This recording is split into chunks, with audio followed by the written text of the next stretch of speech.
ন্যায়ের পাশে নয়? মানে রাজনীতিতে আসলে সবকিছুই কি শুধু ক্ষমতার পাশে দাঁড়ানোর জন্যই? না দেখেন, একটা বিষয় তো হচ্ছে যে কোনটা গসিপ আর কোনটা ফৌজদারি অপরাধ সেটা ডিস্টিংশন করতে হবে।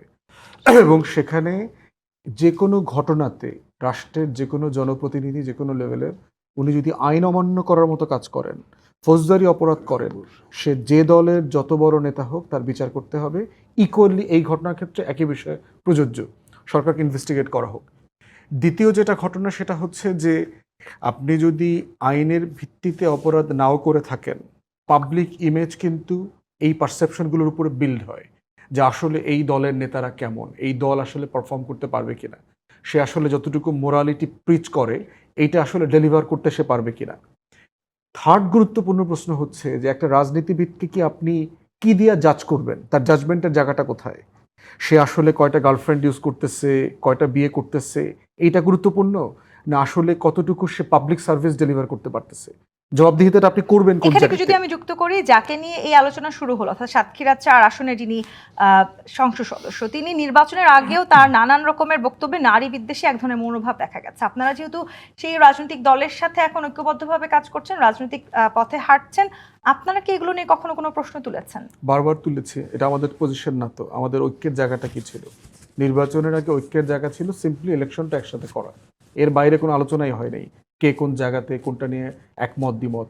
এখন আমাদের ঐক্যের জায়গাটা কোথায়? সিম্পলি জুলাই সনদ বিচার বাস্তবায়নের দাবিতে, দুইটা কমন জায়গা, যা সবাই যার যার পলিটিক্স করতেছে। নগদ নিয়ে এলো হার না মানা হার অফার। সর্বনিম্ন 10,000 টাকা রেমিটেন্স নগদে পাঠালে থাকছে স্বর্ণের হার জেতার সুযোগ।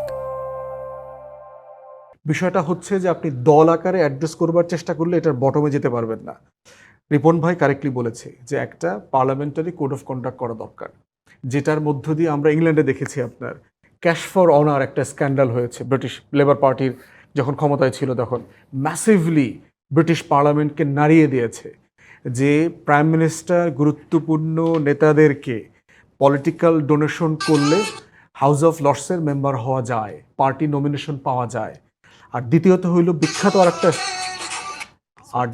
আর দ্বিতীয়ত একটা বড় স্ক্যান্ডাল আমরা লেবার গভর্নমেন্টের সময় দেখেছি, ব্লেয়ার এবং ব্রাউনরা তখন ক্ষমতায় ছিলেন, সেটা হচ্ছে স্পেন্ডিং স্ক্যান্ডাল। আপনি জানেন যে পার্লামেন্টের এমপিদের জন্য রাষ্ট্র একটা প্রোটোকল বাজেট দেয় তার কাজ করবার জন্য, তার খরচ করবার জন্য, তার এলাকায় যাবার জন্য, একজন বাসা ভাড়া করবার জন্য এই খরচগুলো দেয়। এবং সেখানে তখনকার যিনি হোম সেক্রেটারি ছিল তার হাজব্যান্ড তার ওয়াইফের card, parliamentary debit card credit card ব্যবহার করে পর্নোগ্রাফি ভিডিও ডিভিডি কিনেছেন।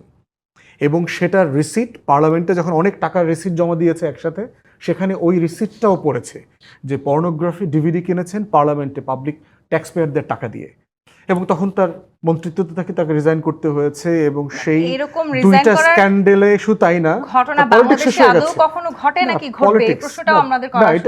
এটা হচ্ছে যে আপনার তর্কটা যদি না তোলা হয়, আপনি যদি কোড অফ কন্ডাক্টটা না তৈরি করেন, আপনি যদি অ্যাকাউন্টেবিলিটি না করেন,